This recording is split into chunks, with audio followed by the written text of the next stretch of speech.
Selamat siang Indonesia. Saat ini saya sedang berada di Bintaro yang masuk ke wilayah Banten ya, Provinsi Banten.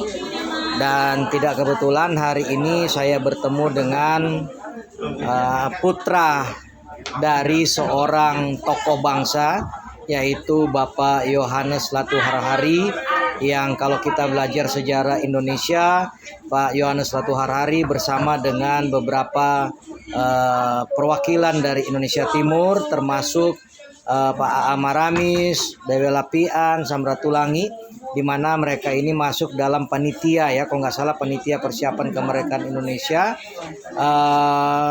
sehingga terjadilah dalam proses sejarah kita pada tanggal 18 Agustus, satu hari setelah proklamasi kemerdekaan, maka Pancasila, sila pertama khususnya, dicoretlah yang kita kenal saat ini sebagai Piagam Jakarta. Nah, sekali lagi hari ini saya sedang berada di Banten, di Bintaro tepatnya, sedang bersama dengan anaknya atau putra dari Pak Yohanes Latuharhari, dan kita mungkin akan mendengar apa yang ingin dia sampaikan, terutama tentang bagaimana kebangsaan kita pada dewasa ini, yang kita lihat juga ada begitu banyak persoalan radikalisme di Indonesia. Nah, oleh karena itu saya tidak akan panjang-panjang ya, kita akan sama-sama dengar apa yang akan disampaikan oleh putra dari seorang tokoh bangsa, Bapak Yohanes Latuharhari. Baik, selamat siang Pak John ya. Pak John Latuharhari. Pak John, selamat siang. Selamat siang, Pak. Saya Ferdinand, Ketua Umum KNC. Nah, hari ini tidak kebetulan saya bertemu dengan Pak John. Bisa memperkenalkan diri dulu Pak John? Ya, nama saya, nama lengkap sesuai dengan KTP adalah Yohanes Latuharhari. Oh, sama ya? Junior saya. Oh, pakai junior di KTP? Enggak pakai, tapi satu-satunya anak laki yang memiliki nama yang sama dengan orang tua saya, Mr. Yohanes Latuharhari. Iya. Saya John Latuharhari. Oke, Pak Yohanes Latuharhari juga. Saya enaknya panggil Yohanes John Latuharhari. aja. John ya. Ya, Pak John. Pak John, cerita sedikit dulu kesan Pak John tentang orang tua Pak John. Pak Yohanes Latuharhari mungkin sudah lahir pada waktu itu, Pak. Walaupun saya belum lahir. Belum lahir ya, tapi ada cerita-ceritanya. Gimana ceritanya? Banyak cerita kesannya yang saya terhadap dengar. Bapak. Iya. Banyak cerita yang saya dengar dari orang tua bahwa beliau adalah orang yang sangat toleran dan dekat sekali dengan pahlawan-pahlawan nasional yang sebelumnya. Mereka ini adalah satu angkatan dengan Haji Agus Salim, satu angkatan dengan Pak Maramis, dari Bali I Gusti Ketut Puja, dan lain sebagainya.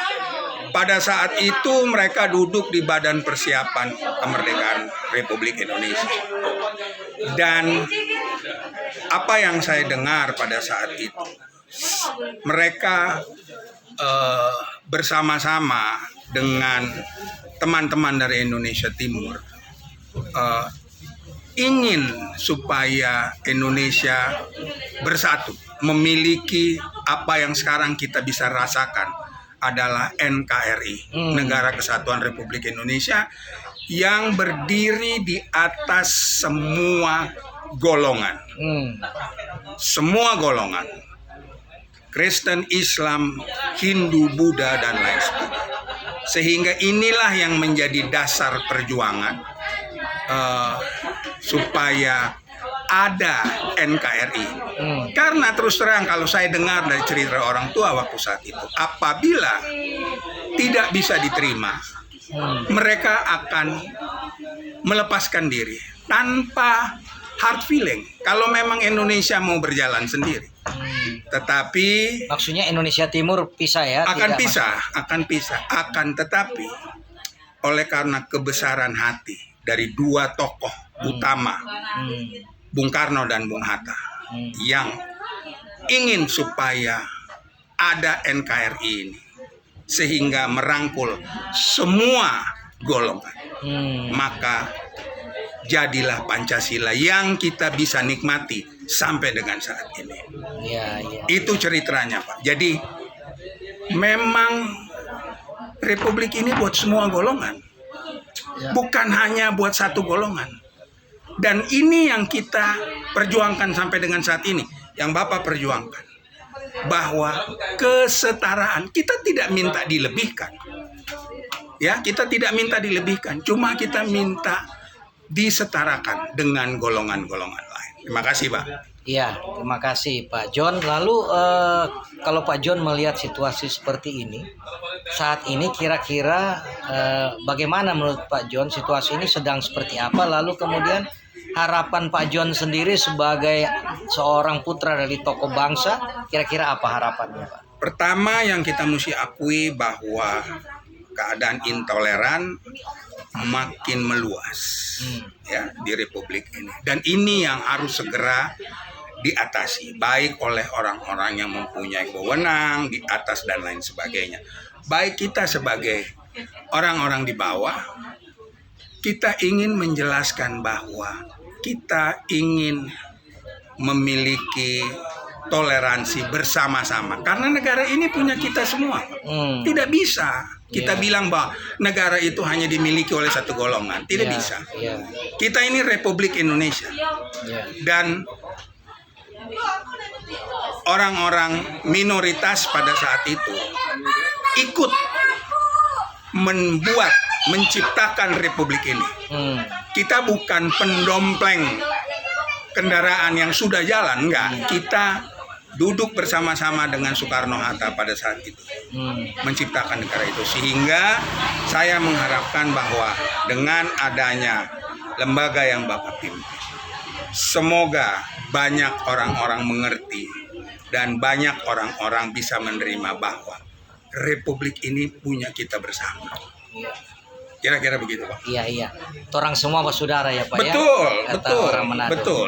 Nah, betul. Pak John, ini kan sudah mulai rame-rame pemilu 2024 nih.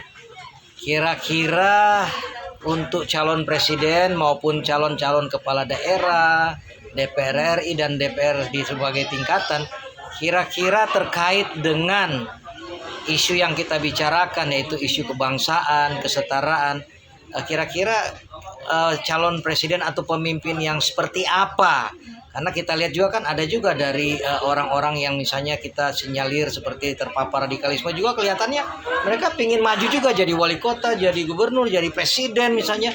Kira-kira menurut Pak John sebagai putra dari seorang Yohanes Ratu Harari yang mempersiapkan kemerdekaan Indonesia ini, kriteria seperti apa yang kira-kira diharapkan oleh Pak John untuk pemilu 2024 ini, mulai dari presiden dan yang lain-lain? Saya rasa yang paling utama adalah seperti dari Bapak bilang, memiliki visi kebangsaan yang paling utama. Apa artinya memiliki visi kebangsaan? Bisa menaungi semua golongan. Ya, bisa menaungi semua golongan dan diterima, berimbang, tidak memberikan anak emas kepada si A atau si B, anak emas kepada golongan A, tidak, tetapi berimbang. Itu kuncinya.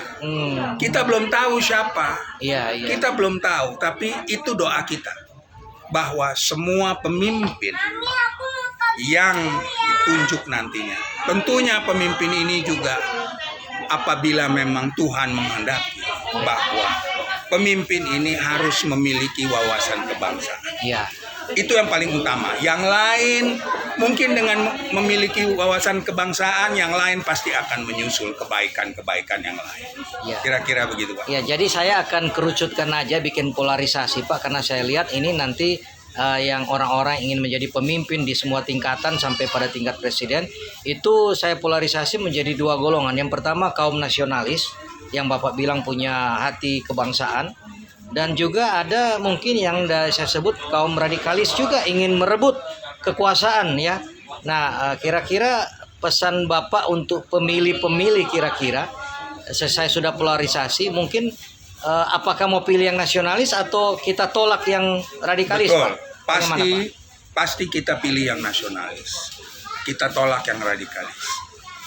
Informasi mengenai radikalis orang-orang Indonesia sudah cukup pintar. Yes. Semua terbuka. Yes. Mereka bisa melihat bagaimana negara-negara yang hancur Ya. karena radikalisme. Ya.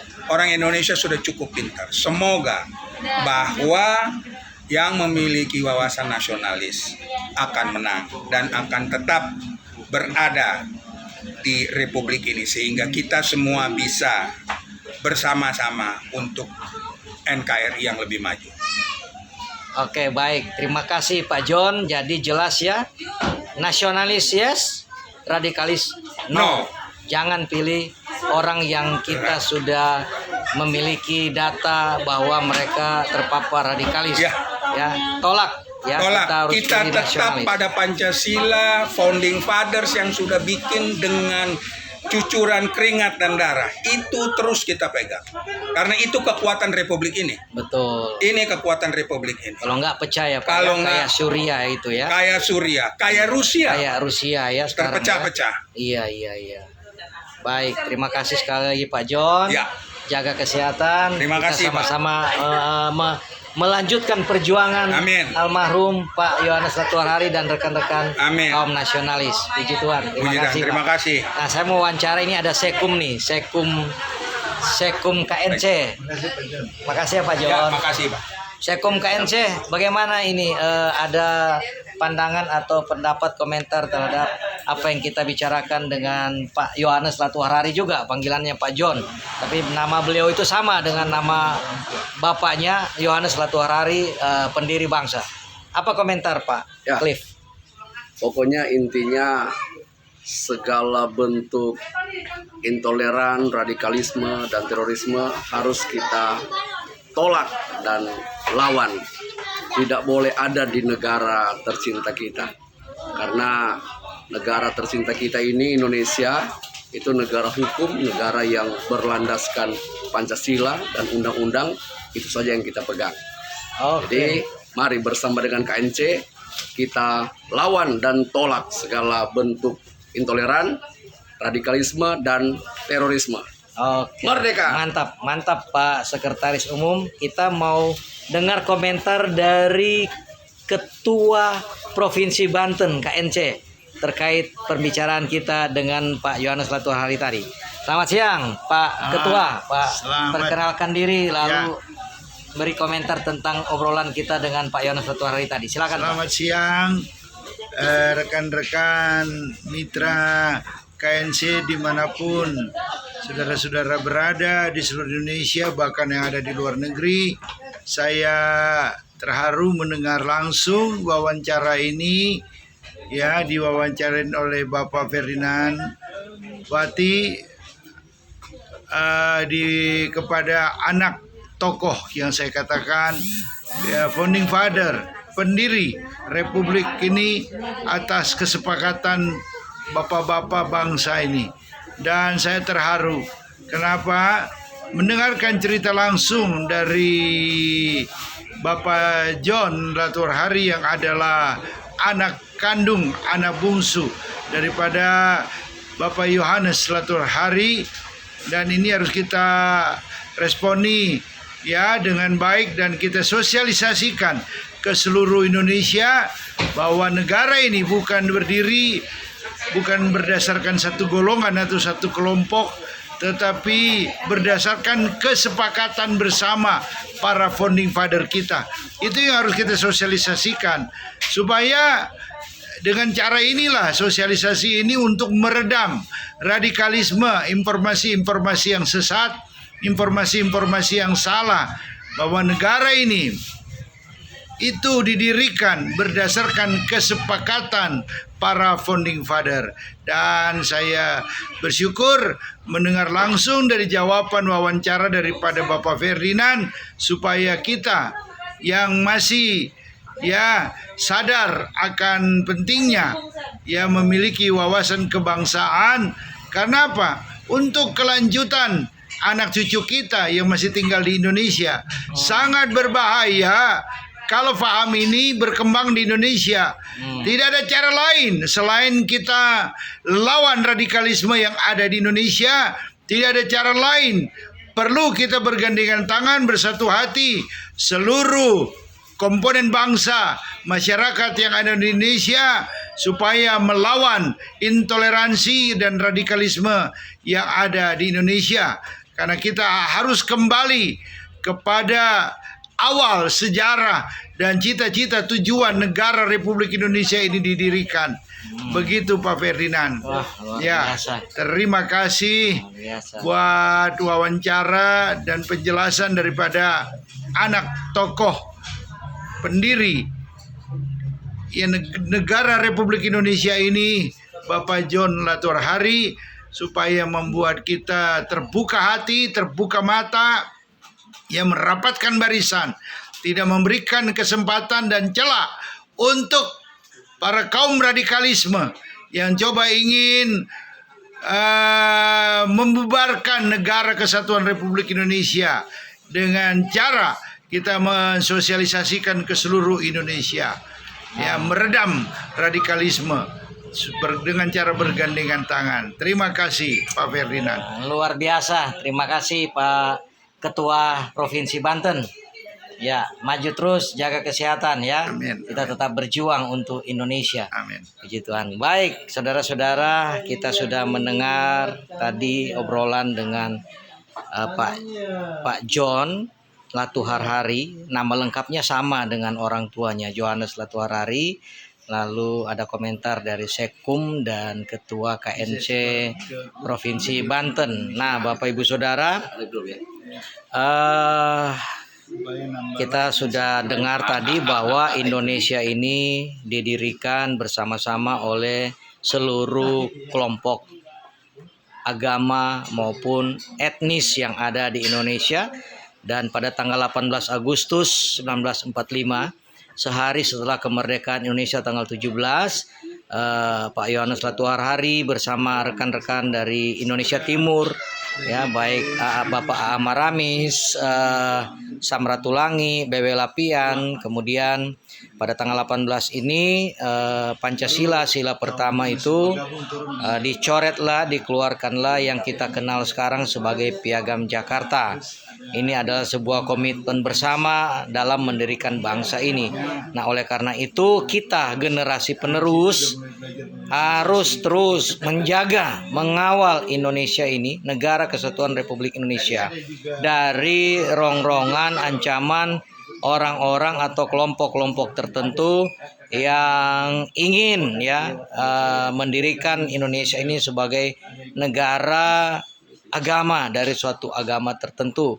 Nah, kita tahu sejarah sudah terjadi bahwa jika tidak terjadi kesepakatan bersama, konsensus bersama pada 18 Agustus, maka teman-teman dari Indonesia Timur, kita sudah dengar tadi, mereka tidak akan bergabung dengan negara kesatuan Republik Indonesia. Ya, mereka akan berdiri sendiri. Tetapi kita perlu bersyukur oleh rahmat Allah, oleh anugerah Tuhan, pada 18 Agustus 1945 terjadilah kesepakatan bersama, komitmen bersama, konsensus bersama untuk mendirikan negara kesatuan Republik Indonesia, didirikan dan mencakup seluruh umat beragama dan etnis yang sekarang ada dari Sabang sampai Merauke. Oleh karena itu, mari kita kawal bersama-sama supaya Indonesia tetap pada konsensus semula. Ya, kita lawan segala bentuk rongrongan terhadap Pancasila, Undang-Undang Dasar 45, NKRI, dan Bhinneka Tunggal Ika. Kita harus bergandengan tangan dari seluruh elemen bangsa, dari seluruh agama, seluruh etnis yang ada Indonesia, untuk melawan segala bentuk rongrongan terhadap Pancasila, Undang-Undang Dasar 45, NKRI, dan Bhinneka Tunggal Ika. Khususnya kita juga harus kawal pemilu 2024. Ya, seperti disampaikan tadi oleh Pak John Latuar Hari, sebenarnya sudah sangat jelas. Ya, sudah banyak informasi, kita sudah banyak tahu. Kita bukan orang-orang bodoh, masyarakat sudah pintar, sudah tahu siapa yang nasionalis, siapa yang radikalis. Nah, oleh karena itu, Kita sudah dengar pesan dari Pak John tadi, mari kita sama-sama juga mengawal pemilu 2024. Kita pilih ya pemimpin bangsa mulai dari tingkat daerah sampai pusat sampai pada tingkat presiden. Kita pilihlah orang-orang pemimpin yang betul-betul memiliki jiwa kebangsaan, yang betul-betul komitmen dengan negara kesatuan Republik Indonesia, komitmen dengan Pancasila dan Undang-Undang Dasar 45. Kita tolak, kita tidak usah pilih orang-orang atau calon-calon yang kita tahu terpapar radikalisme ya, yang tidak toleran, yang ingin mengubah Indonesia menjadi negara agama, karena itu akan memecah belah kita. Maka kita akan tolak semua oknum-oknum orang-orang yang ingin maju di dalam pesta demokrasi kita pemilu 2024. Kita jangan pilih orang-orang yang menurut kita tidak punya komitmen kebangsaan yang kuat, tapi malah ingin mendirikan negara agama di Indonesia ini. Demikian, terima kasih untuk perhatian kita semua. Dari Banten kita ucapkan salam Indonesia.